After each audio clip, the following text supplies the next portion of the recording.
So we've already sorted out what's the electric field inside our insulator with charge Q uniformly distributed.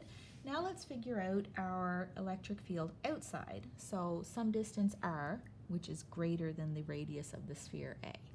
So let's pick a Gaussian surface. For our Gaussian surface, since our charge is a sphere, we'll pick a sphere with radius r.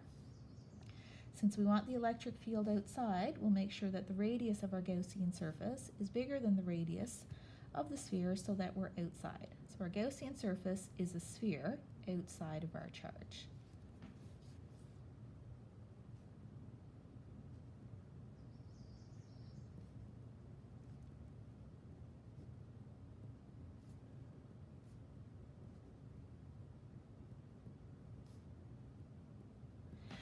So now our next step is we'll write down Gauss's law. So Gauss's law says that the net electric flux is the integral of E dot dA equals Q inside over epsilon naught. We'll think about that E dot dA again.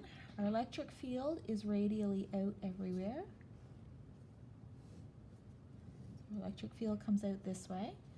If we were going to draw an area element, so that would be a little piece of the area in each place. So let's pick a little area element of our Gaussian surface. That sticks straight out. Those two guys are parallel, so the angle between them is 0. So we can work the same process. E dot dA are parallel, so we get the integral of E dot dA times cosine of 0 gives the integral of E times dA. Since we're a constant distance away, the electric field is constant, so that comes outside the integral. We've got E times the integral of dA, which is just A, and the area of our sphere is 4 pi r squared. So this part is E times 4 pi r squared, just like it was for inside. We get the same process. Then the next thing to sort out is what is Q in. Q in is how much charge is inside the Gaussian surface. So Q in is all the charge,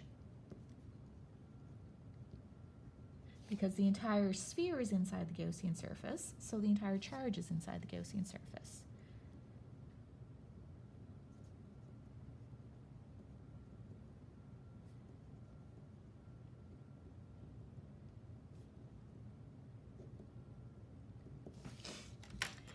Okay, so let's put that together. So E times 4 pi r squared equals the net charge Q divided by the constant epsilon naught. We'll solve for E. E is 1 over 4 pi epsilon naught times Q over r squared. If you want to put that in terms of Coulomb's constant K, we get E equals K times Q over r squared.